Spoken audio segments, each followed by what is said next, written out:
Hello everyone, welcome to Target for IQ channel. I am रिमझिम जैन और आज हम डील करेंगे सेक्शन 17 से लेके section 24 of transfer of property act 1882। अब हम स्टार्ट करते हैं सेक्शन 17 से। Section 17 provides for direction for accumulation. अब हमने देखा था कि जो सेक्शन 14 था वो बताता था कि प्रॉपर्टी की वेस्टिंग को हम कब तक पोस्टपोन कर सकते हैं। जो सेक्शन 17 है वो बताता है कि जो प्रॉपर्टी की इनकम होगी कोई भी, उसकी एंजॉयमेंट हम कब तक पोस्टपोन कर सकते हैं। So it provides for rule against accumulation. Accumulation का मतलब हुआ कलेक्ट करना। सेक्शन 17 के अकॉर्डिंग अगर प्रॉपर्टी की कोई भी इनकम जैसे कि रेंट कोई भी प्रोड्यूस हो या प्रॉफिट हो, वो हम एक पर्टिकुलर टाइम तक पोस्टपोन कर सकते हैं। तो वो टाइम पीरियड क्या होगा? वो टाइम पीरियड होगा लाइफ ऑफ ट्रांसफरर, मतलब जिसने प्रॉपर्टी ट्रांसफर करी हो, या period of 18 years from date of transfer. इन दोनों पीरियड में से जो हायर पीरियड होगा वो पीरियड हो सकता है फॉर अक्यूमुलेशन। उसके बाद अगर कोई भी इनकम अक्यूमुलेट होती है then that will be void to the extent of exceeding the period. ठीक है, इसको एक एग्जाम्पल से समझते हैं। ए ने बी को एक प्रॉपर्टी ट्रांसफर करी 1960 में with a direction for the accumulation of its benefit 1990 तक। मतलब उसने उसको 30 साल के लिए बेनिफिट्स अक्यूमुलेट करने का डायरेक्शन दिया और उसको प्रॉपर्टी ट्रांसफर करी। लेकिन जो ए है वो 1985 में मर गया। मतलब 1960 से 85 तक का कितना पीरियड हो गया? 25 साल। तो अब हम देखते हैं कि हमने जो भी पढ़ा है कि जो सेक्शन 17 में जो पीरियड है वो या तो लाइफ ऑफ ट्रांसफरर हो या वो 18 साल तक हो, जो इन दोनों में से हायर होगा। तो हमारे केस में क्या हुआ कि लाइफ ऑफ ट्रांसफरर जो कि 25 साल थी वो ज्यादा थी। तो ये जो डायरेक्शन फॉर अक्यूमुलेशन है ये 1985 तक वैलिड रहेगा और उसके बाद का अगर कोई भी पीरियड होगा तो वो वॉइड हो जाएगा। सेक्शन 17 की 3 एक्सेप्शंस हैं कि जिन केस में ये टाइम पीरियड की कोई वैलिडिटी नहीं होगी और ये जो अक्यूमुलेशन है कितने भी टाइम तक हो सकता है। तो पहली एक्सेप्शन है कि अगर ट्रांसफरर का कोई डेथ की पेमेंट होनी हो तो उस केस में ये अप्लाई नहीं करेगा। दूसरी हो गई रेजिंग पोर्शंस, मतलब अगर बच्चों की मेंटेनेंस के लिए होगा तो वो भी ये सेक्शन नहीं अप्लाई करेगा। Also third exception is preservation of property, मतलब अगर प्रॉपर्टी का खुद का प्रिजर्वेशन करना हो तो इस केस में भी डायरेक्शन फॉर अक्यूमुलेशन नहीं अप्लाई करेगी। तो ये था सेक्शन 17। अब हम आते हैं सेक्शन 18 पे। So section 18 provides for transfer in perpetuity for benefit of public. ये सिंपली क्या कह रहा है कि अगर हम कोई भी transfer of property for the benefit of public करते हैं, जैसे कि कोई रिलीजन के लिए करते हैं, कोई हेल्थ, सेफ्टी, कॉमर्स के लिए करते हैं, तो उस केस में जो रिस्ट्रिक्शंस सेक्शन 14, 16 और 17 में लगाई गई हैं, जैसे कि rule against perpetuity, rule direction for accumulation, वो नहीं अप्लाई करेंगी और हम प्रॉपर्टी को कितने भी टाइम के लिए इनएलिएनेबल कर सकते हैं। अब हम आते हैं एक बहुत ही इंपॉर्टेंट पोर्शन पर जो कि है vested interest and contingent interest. पहले हम ये दोनों इंटरेस्ट के बारे में एक ब्रीफ में समझ लेते हैं कि ये क्या होते हैं, उसके बाद हम देखेंगे कि सेक्शन क्या प्रोवाइड कर रहा है। तो इंटरेस्ट दो टाइप के होते हैं, one is vested interest and the other is contingent interest. तो जैसे कि आपको वर्ड से भी लगेगा, वेस्टेड इंटरेस्ट का मतलब है कि जो एकदम आपको मिल जाता है, that is which has already been vested. जैसे कि हम मिताक्षरा लॉ के अंडर कहते हैं ना कि ही is born with a silver spoon, मतलब वो जैसे ही बॉर्न होता है वो इंटरेस्ट उसको मिल जाता है। और दूसरा होता है कंटिंजेंट इंटरेस्ट, जिसका मतलब हुआ कि वो किसी कंडीशन पे बेस्ड है, वो तभी मिलेगा जब कोई कंडीशन पूरी होती है। ये तो इनका सिंपल मतलब हुआ। अब हम देखते हैं कि सेक्शंस क्या कहते हैं।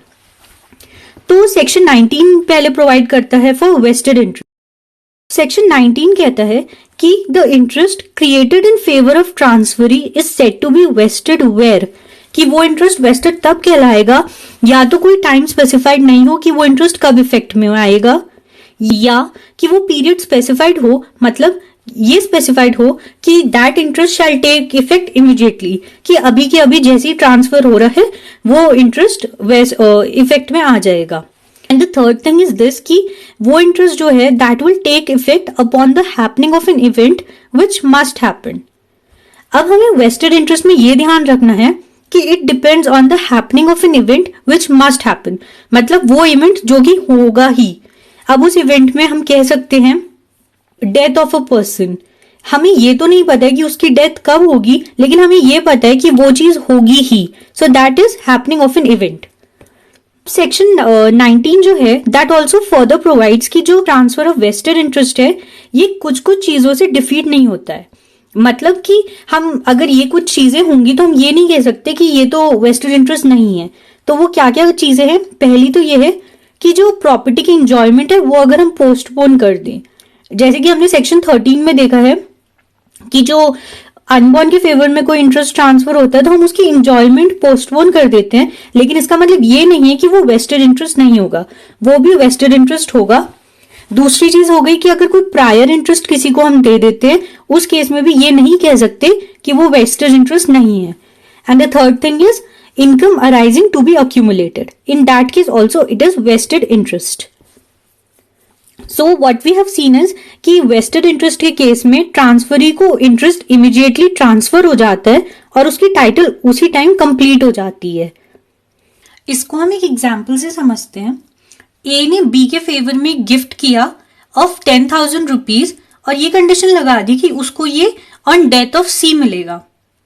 अब इस केस में इवन बिफोर सीज डेथ जो बी को ट्रांसफर हुआ है it is a vested interest of 10,000 rupees, और ये तो सर्टेन है ही कि सी की डेथ होगी, तो जो वेस्टिंग है वो कंप्लीट हो गई है, बस इसमें जो इंजॉयमेंट है सी की वो बाद में होगी which will be after C's death. इस केस में अगर बी सी से पहले भी मर जाता है तो जो बी के एयर्स होंगे उनको 10,000 रुपीज मिल जाएंगे सी की डेथ के बाद, और ये नहीं होगा कि ये वापस पैसे एक हो जाएंगे, ये बी के ही रहेंगे। इसमें इंजॉयमेंट पोस्टपोन हुई है लेकिन जो इंटरेस्ट है वो वेस्टेड इंटरेस्ट हुआ है। अब जो ये वेस्टेड इंटरेस्ट है इसके कुछ फीचर्स हैं विच इज कि जो ये इंटरेस्ट है it is a present and fixed interest.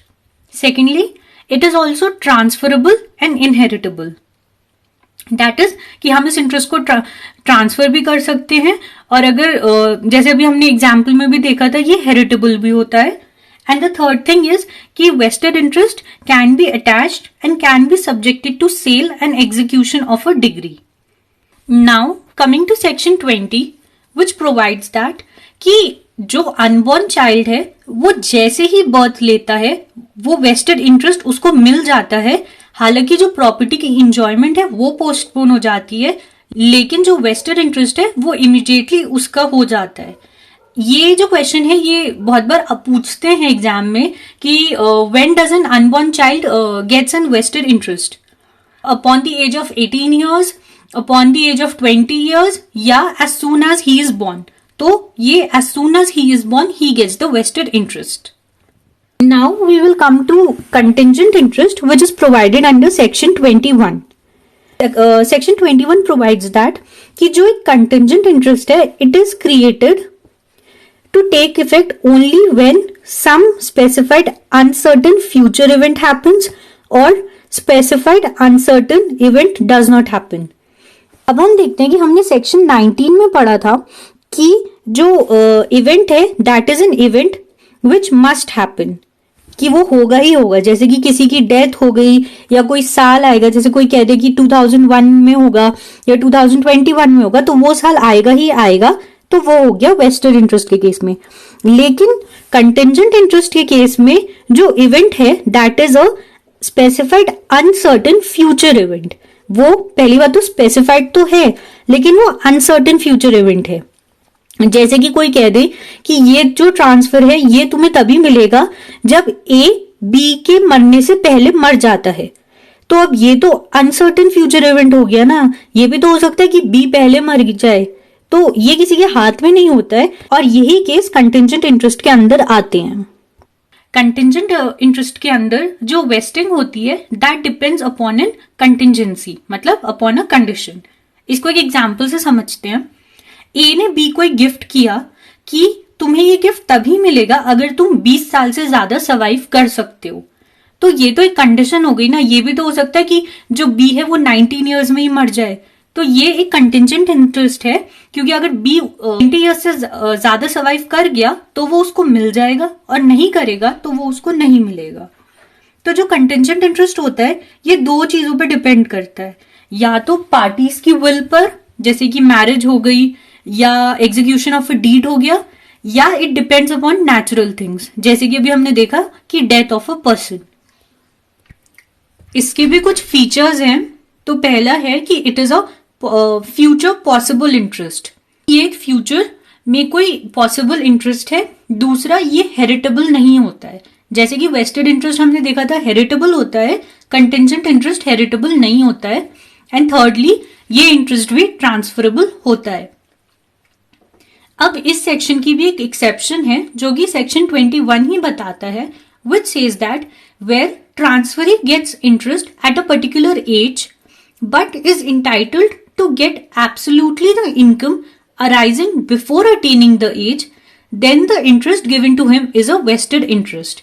मतलब ये कहा गया हो कि उसको एक पर्टिकुलर एज पे इंटरेस्ट मिलेगा, लेकिन जो इनकम है वो उसको पहले से ही मिल रही है। सो इन दैट केस वो वेस्टेड इंटरेस्ट होगा, ना कि कंटिजेंट इंटरेस्ट। अब सेक्शंस 22, 23 और 24 ये एक तरीके के एग्रीवेटेड फॉर्म्स है कंटिजेंट इंटरेस्ट के, जो कि इसको फर्दर एक्सप्लेन करते हैं। सेक्शन 22 प्रोवाइड्स कि अगर एक इंटरेस्ट क्रिएट होता है which will apply to a class जो एक पर्टिकुलर एज अटेन करेगी, और उस केस में अगर उस क्लास के कोई मेंबर्स वो एज नहीं अटेन करते हैं तो उन मेंबर्स को वो इंटरेस्ट नहीं मिलेगा, और जो अटेन कर लेते हैं सिर्फ उनको ही वो इंटरेस्ट मिलेगा। Now coming to section 23 which provides that transfer contingent on happening of specified uncertain event. And finally, section 24 which provides for transfer to such of certain persons as survive at some period not specified. So आज हमने पढ़ा है section 17 से लेके section 24 तक। इसमें section 17 बताता है डायरेक्शन फॉर अक्यूमुलेशन, जिसमें हमको 2 टाइम पीरियड्स याद रखने हैं और एक्सेप्शंस याद रखनी है। सेक्शन 18 प्रोवाइड्स की जो ये रिस्ट्रिक्शंस हैं 14, 16 और 17 की, ये हम अगर हम पब्लिक के बेनिफिट के लिए ट्रांसफर कर रहे हैं तो उस केस में इनको हम छोड़ सकते हैं। Section 19 provides for vested interest. Section 20 provides कि अनबॉर्न को वेस्टेड इंटरेस्ट कब एक्वायर होता है, that is as soon as he is born. Section 21 provides for contingent interest, and section 22, 23 and 24 provides for further application of contingent interest. So I hope आपको समझ आया होगा। Thank you so much.